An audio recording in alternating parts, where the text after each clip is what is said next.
Aos 10 anos de seu governo, o Nero, de 27 anos, resolveu entrar para a história. Qualquer um que o desagradasse não durava muito tempo. Ninguém ousava tramar contra ele. Quando os romanos não temiam por suas vidas, eles se contorciam de constrangimento com as palhaçadas de quinta categoria de Nero no palco. A análise psicológica sugere que Nero não pode ajudar a si mesmo. Nero agora se torna viciado em público. Ele está totalmente viciado em bajulação.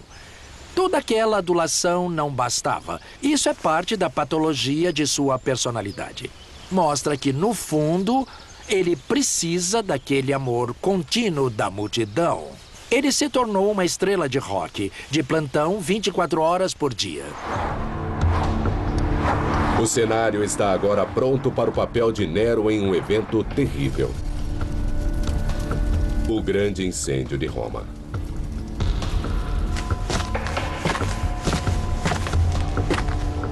Roma antiga é feita de madeira. E as ruas eram muito estreitas, muito mais do que essas. O fogo pode ir de um prédio a outro com facilidade. A história diz que as fogueiras se espalhavam muito rapidamente. O incêndio de Nero é o mais destrutivo que já atingiu Roma. Metade de Roma foi totalmente queimada até o chão. Nero toca violino enquanto Roma arde. É um mito que o persegue pela história. Mas não era um violino. Era uma lira, um antigo instrumento de cordas. E Nero não estava em um concerto. As fontes até nos dizem que música ele tocou. Era um lamento pela queda de Troia. E, na verdade, isso nos diz muita coisa. Nos diz que ele deve ter tocado enquanto Roma ardia, mas não pelas razões que nós supomos. Vamos refletir. Ele é um artista, então, quando confrontado com esta cidade grande e gloriosa, queimando até o chão, ele deve ter se inspirado a pegar a sua lira e cantar um lamento para aquela outra grande cidade condenada de Troia. Isso é visto como o início da queda de Nero para a loucura. Mas ele não fez isso porque estava louco. Ele não se vangloria da morte de Roma. Ele está sofrendo até o fundo de sua alma. E é exatamente disso que as fofocas falam. Ele é um desastre de relações públicas. E tudo porque Nero não percebe como aquilo vai perturbar as pessoas que não o compreendem.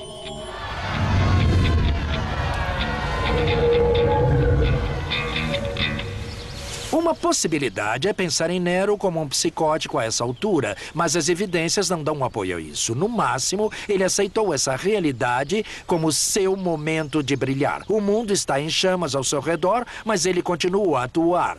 Este é o momento que ele estava esperando. O fogo queimou por 6 dias. As pessoas dizem que o incêndio foi criminoso. Os romanos exigem justiça. Nero rapidamente encontra alguém para culpar. Um bando de fanáticos religiosos que se tornaram incômodo por toda a cidade. Os cristãos. Os cristãos eram um presente para Nero porque era um culto à margem da sociedade. Havia até rumores que eles comiam a carne e o sangue de humanos, o sacramento do pão e vinho mal interpretado. Mas o que os tornou muito suspeitos aos romanos era o fato que eles se recusaram a se sacrificar ao culto do imperador, alegando que havia apenas um Deus. Em termos modernos, seria como recusar jurar fidelidade à bandeira americana, alegando que é a imagem de Satanás. Isso os tornou perfeitos bodes expiatórios.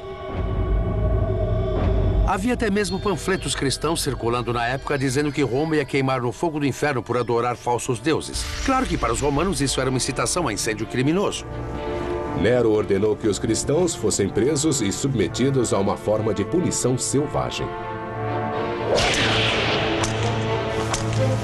Ele prefere usar a flagelação com chicote, mas muito pior. Isso porque o chicote possuía bolas de metal pontudas.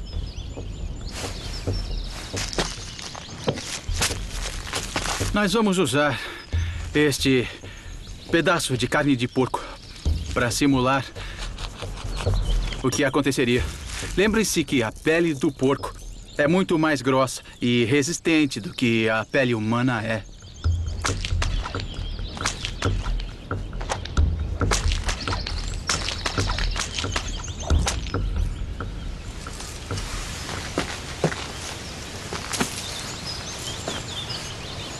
Olhe bem a profundidade dessas lesões que penetraram bem fundo até o tecido muscular, abaixo da camada de gordura, atravessando a pele. O indivíduo sofre uma agonia enorme neste tipo de flagelação. Isso teria destruído totalmente suas costas, deixando elas abertas. E você não se surpreenderia ao ver escápulas fraturadas e costelas quebradas. Um sangramento muito grave. A pessoa poderia sobreviver por várias horas com esse tipo de tortura antes dela sucumbir. Seria necessário um uso habilidoso se você não quisesse que a pessoa morresse. É uma punição comum para crimes graves. Mas Nero a usou em larga escala, batendo nos cristãos sem dó. Isso revela um crescente apetite por crueldade. Um apetite que levará a horríveis espetáculos públicos na arena.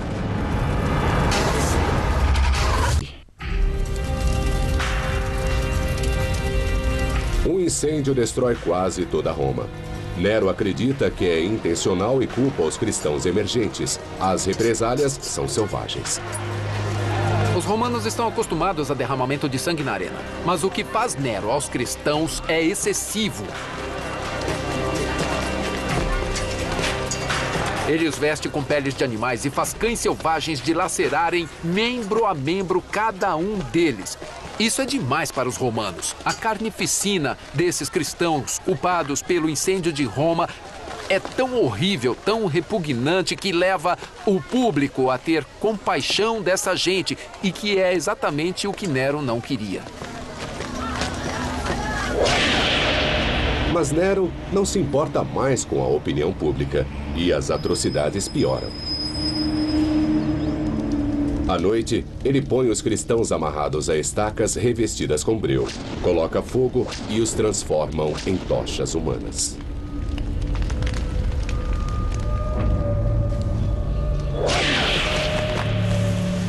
Com Roma em ruínas, Nero inicia a reconstrução. Mas suas prioridades não combinam com as dos romanos desabrigados. Ele se dá um palácio ainda maior, mais magnífico, que se estende do Monte Palatino ao longe por todo o Vale do Coliseu, até o Monte Esquilino. Isso é iluminado pela sua Domus Áurea, muito famosa pelo tom dourado que tinha, nos telhados, nas paredes, em toda parte. Esse não é o jeito de conquistar os romanos. Ele modernizou sua cidade, mas agora ele pegou um grande pedaço para si. Seu senso de direito é semelhante ao pior dos excessos de Wall Street. Nero ama a si mesmo. Ele adora que as pessoas o amem. Mas ele não é psicótico. Ele não é louco. Não há nenhuma prova que ele esteja alucinado ou delirante. Ele continua a ser muito pleno e a ter uma meta. Mas essas metas são todas dirigidas a fazê-lo parecer melhor. Mas não há evidências de que esse homem seja psicótico. Enquanto metade da cidade passa fome, Nero constrói um palácio. Mas enfrenta um obstáculo. Ele está ficando sem dinheiro. Mas isso não ia detê-lo. Nero tem um plano. A moeda corrente da economia romana é o denário. Moeda forte porque é 100% de prata garantida.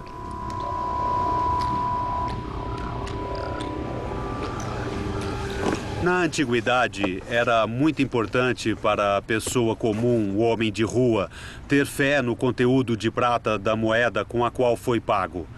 Fosse ele um soldado romano, fosse um senador ou fosse ele só um operário agrícola. Os historiadores dizem que Nero arruma um jeito de multiplicar os denários. Ele força os cunhadores de moeda a diluir o teor de prata. Mas isso não se confirma pela análise química prévia de um denário do reinado de Nero, identificado pelo rosto dele na moeda. O teste mostra que a moeda é de prata pura. Então parece que a história toda foi um exagero. Mas o Dr. Matthews Poynting decidiu cavar mais fundo, literalmente, e ter a ousadia de perfurar o interior de uma dessas moedas preciosas. A análise Poderá nos dizer o quanto de cobre foi adicionado por Nero para baratear a moeda de prata? Porque foi tirada de dentro da moeda, pulando algumas camadas superficiais que tiveram seu conteúdo de prata enriquecido antes do golpe. Uma amostra de dentro da moeda é passada por um espectrômetro de absorção atômica para medir o teor de prata. Nós estamos obtendo um dado de 170 partes por milhão nessa amostra. O que, se calcularmos com os fatores de diluição, dá uma quantidade em torno de menos de 80%. Isso teria feito a administração imperial economizar muito dinheiro. Os outros 20% são puro cobre. Então Nero realmente falsificou a moeda romana e usou o dinheiro para os projetos de seus palácios. Mas se a fraude fosse descoberta, ele seria linchado. O Dr. Ponting descobriu que Nero usou muita massa para ocultar a sua fraude, diluindo o conteúdo do metal precioso dentro das moedas, mas deixando pura prata na superfície. É muito diferente de colocar uma folha de prata sobre um núcleo de metal base, que era a técnica usada pelos falsários para forjar moedas. Neste caso, é um processo muito mais sofisticado, onde ele melhora a superfície da moeda de prata. A aposta audaciosa de Nero com a moeda romana foi sem precedentes. Pela primeira vez, nós conseguimos observar a degradação sistemática e bastante séria do conteúdo da grande unidade de prata do Império Romano, o denário de prata.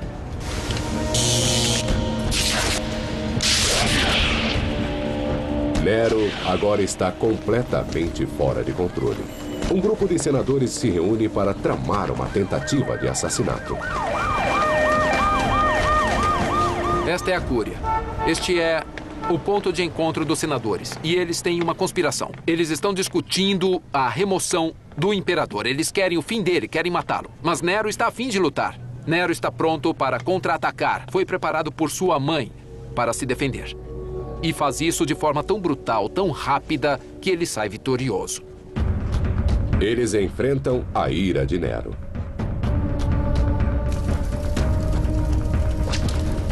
Os culpados são marcados, açoitados, dilacerados e assassinados.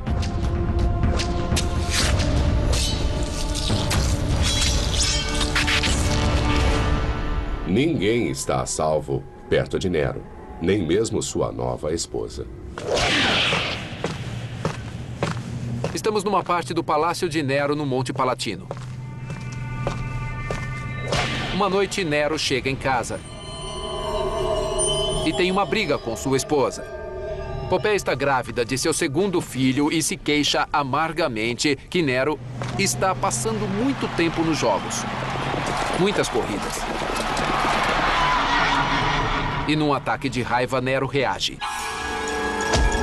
Nero a chuta até a morte, matando não só ela, mas a criança também.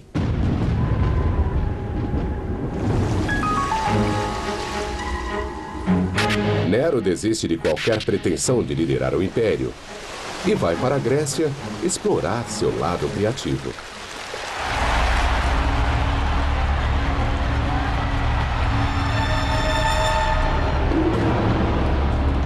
As competições artísticas são uma grande coisa na Grécia Antiga e Nero entra de coração nelas. Não é de surpreender que ele ganha todos os prêmios. Ele recebeu prêmios de competições que nem sequer participou.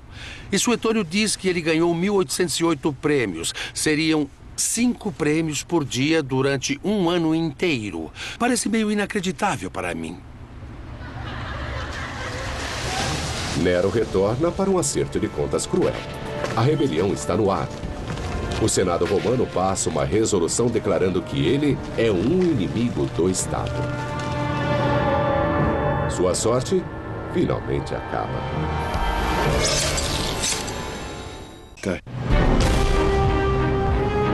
A má gestão do Império por Nero e o assassinato sangrento de figuras poderosas em Roma finalmente foram sua ruína. Seus últimos aliados o abandonam. Nero está sem opções. Ele arruinou o Império, saqueou todos os templos e ele matou a maioria da elite dominante. Sua única opção é cometer suicídio caindo sobre sua espada.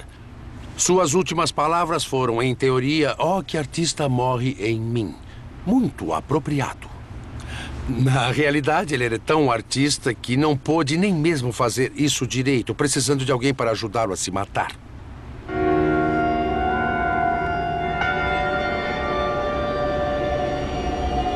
Um escravo liberto ajuda Nero com o golpe final. A cortina cai pela última vez. Nero tem 30 anos.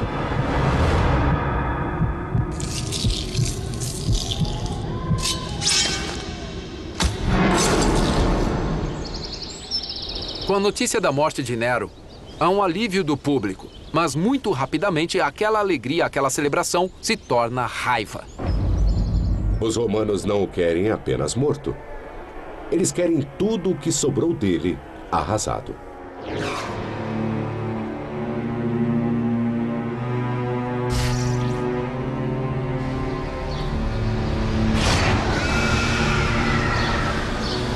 Pela primeira vez, eles promulgam uma nova lei para de fato apagá-lo da história, chamada Damnatio Memoriae. Com a notícia da morte de Nero, o Senado tomou medidas imediatas. O Damnatio Memoriae. Eles queriam condenar sua existência, queriam condenar o fato dele ter sido um governante de Roma. Eles rasparam seu nome, eles derrubaram sua estátua. Ele deixará de existir.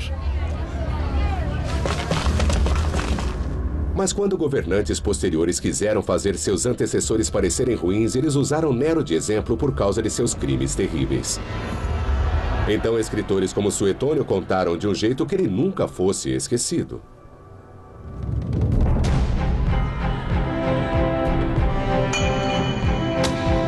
Ele envenena seu meio-irmão e manda matar sua mãe.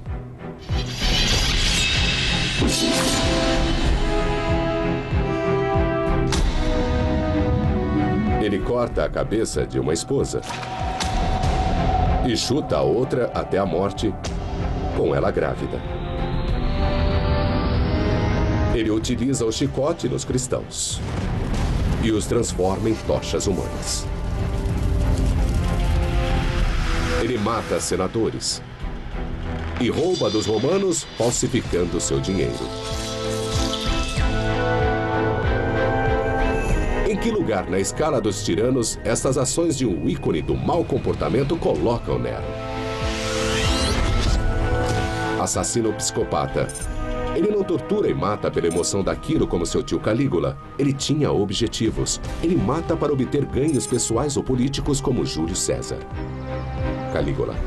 Quando ele faz uso de violência num sentido muito direto e administrativo, ele não tem a sede de sangue que uma quantidade enorme de governantes romanos famosos teve.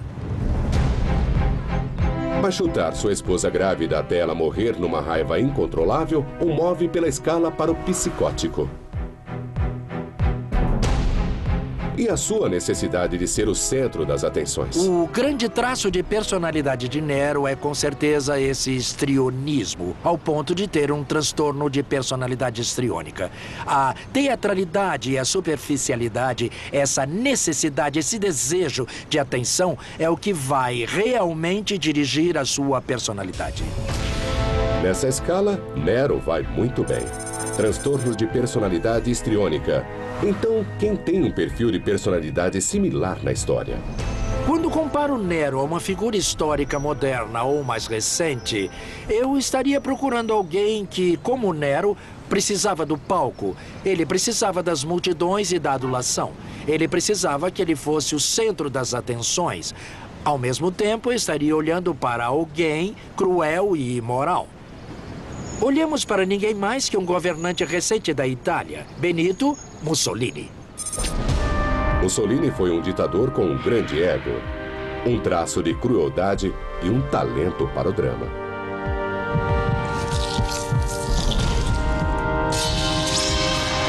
Os romanos celebraram o suicídio de Nero mas não por muito tempo.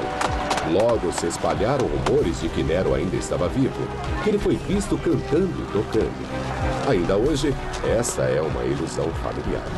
Pense no Elvis de hoje. Elvis desaparece. Elvis está morto. Mas há avistamentos. E muita gente com o tempo acredita. E muita gente hoje ainda acredita que ele está vivo. E esse tipo de lenda vive em Nero, de tanto impacto que ele causou na sociedade romana. O maior desejo de Nero era ser lembrado como um grande artista. Não foi assim que aconteceu. Sua mãe perturbada e sua obsessão extrema garantiram que seus 13 anos no poder sejam lembrados não como uma era de ouro das artes, mas como o reinado de um tirano assassino e cruel.